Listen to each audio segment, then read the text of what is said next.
मैं doctor Mahadev Singh, assistant professor political science. आज हम पढ़ेंगे वेस्टर्न पॉलिटिकल थिंकर्स यानी वेस्टर्न पॉलिटिकल थॉट में प्रसिद्ध समाज कॉन्ट्रेक्चुअलिस्ट समझौतावादी विचारक टॉमस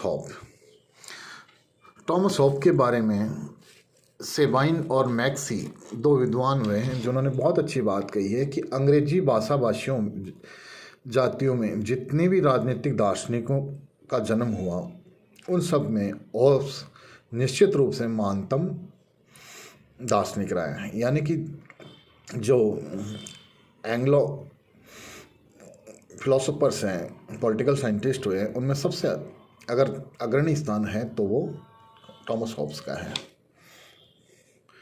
हॉब्स के बारे में हम परिचय के बारे में बात करें तो हॉब्स का जन्म 1588 ईस्वी में मैक्सबरी के पास वेस्टफोर्ड में हुआ और 91 वर्ष की उम्र में उनकी मृत्यु 1679 के अंदर हुई। हॉब्स मूलतः एक पादरी परिवार में पैदा हुआ था और उसके ऊपर निश्चित रूप से पादरी परिवार में हुआ तो धार्मिक जो मान्यताएं हैं, जो धार्मिक परंपराएं हैं, उनका उस पर प्रभाव था।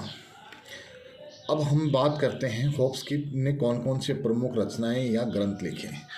तो उनका जो पहला ग्रंथ है वो डीसीवी है। डीसीवी में हॉब्स सॉवरेनिटी, संप्रभुता या प्रभुसत्ता की विस्तृत रूप से व्याख्या करता है।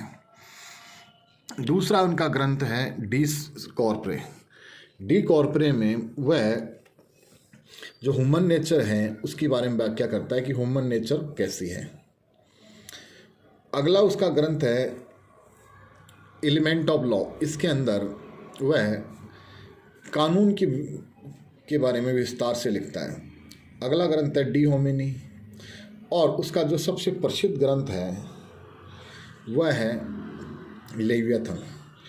लेवियाथन मूलतः अगर हम देखें तो वह हॉब्स की सर्वश्रेष्ठ रचना या उसको एक तरीके से हम अमर कृति कह सकते हैं।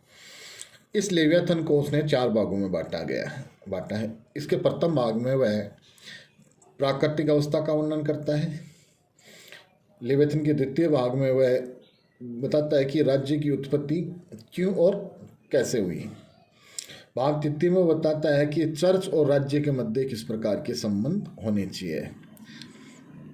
अगले अंतिम भाग है चतुर्थ, उसमें वह कैथोलिक चर्च के आलोचनात्मक पक्षों का वर्णन करता है।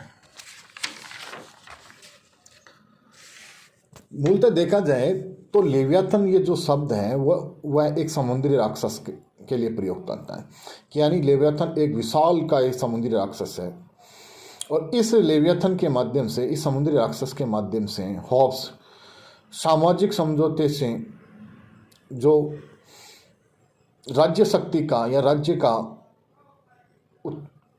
जन्म होता है उसको वह प्रभुसत्ता संपन्न घोषित करना चाहता है।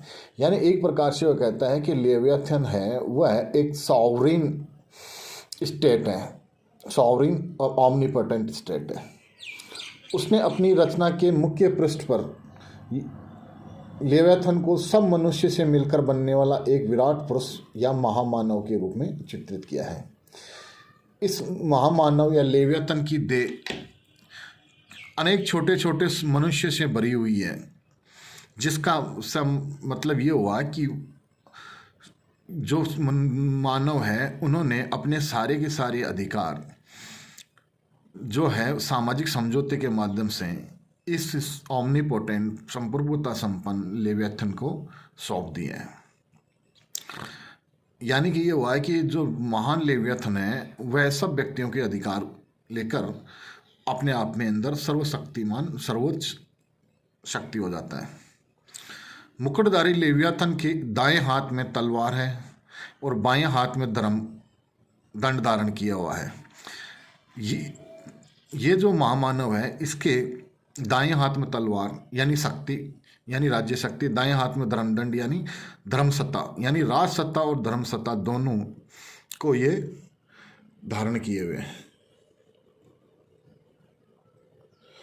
अब हम बात करते हैं कि इससे तात्पर्य यह हुआ कि राज्य का हो चाहे धार्मिक क्षेत्र हो, यानी शासन और धर्म दोनों के क्षेत्र में ही लेवियाथन को सर्वोच्च अधिकार प्राप्त है।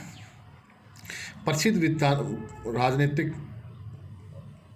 विचारक और आलोचक वेपर ने हॉब्स के बारे में कहा है कि हॉब्स की लेवियाथन कृति राजनीतिक विचारों के इतिहास में संपूर्ण संप्रभुता की प्रथम व्याख्या है। यानी कि अब तक जो एब्सोल्यूट सॉवरेनिटी होनी चाहिए उसके सर्वप्रथम किसी ने व्याख्या की तो वह हॉब्स ने की, ऐसा वेपर का मानना है। आज भी हॉब्स का नाम हम देखें तो राजनीतिक चिंतन के इतिहास में प्लेटो, अरस्तु, मॉन्टेस्क्यू, मैकियावेली, रूसो, लॉक जैसे दार्शनिकों की प्रति पंक्ति में लिया जाता है। यानी कि वो आज भी उसको फ्रंट लाइन जो फिलोसफर्स हैं उनकी में गिना जाता है। हॉब्स पहला दार्शनिक था जिसने राजनीतिक चिंतन में निरंकुशतावाद और धर्मनिरपेक्षवाद के लिए एक वैज्ञानिक आधार बनाया। यानी एब्सोल्यूटिज्म और सेकुलरिज्म दोनों को साइंटिफिक आधार प्रदान करने वाला व्यक्ति थॉमस हॉब्स था, और उसने भौतिक विज्ञानों में प्रयुक्त होने वाली पद्धति को दर्शन और राजनीति के चिंतन का आधार बनाया, और इसके आधार पर उसने राजनीति को विज्ञान का स्वरूप देने का प्रयास किया। हॉब्स को राजनीति शास्त्र के क्षेत्र में सामाजिक समझौते को विधिवत रूप लागू करने का श्रेय जाता है। ऐसा नहीं है कि सोशल कॉन्ट्रैक्ट है वो हॉब्स से पहले राजनीतिक दर्शन या राजनीतिक विज्ञान के क्षेत्र में नहीं था, वो अवश्य था, परंतु उसको सोशल कॉन्ट्रैक्ट को एक लीगलाइज फॉर्म में, एक व्यवहारिक रूप में लागू करने वाला कोई विचारक है तो वो थॉमस हॉब्स है।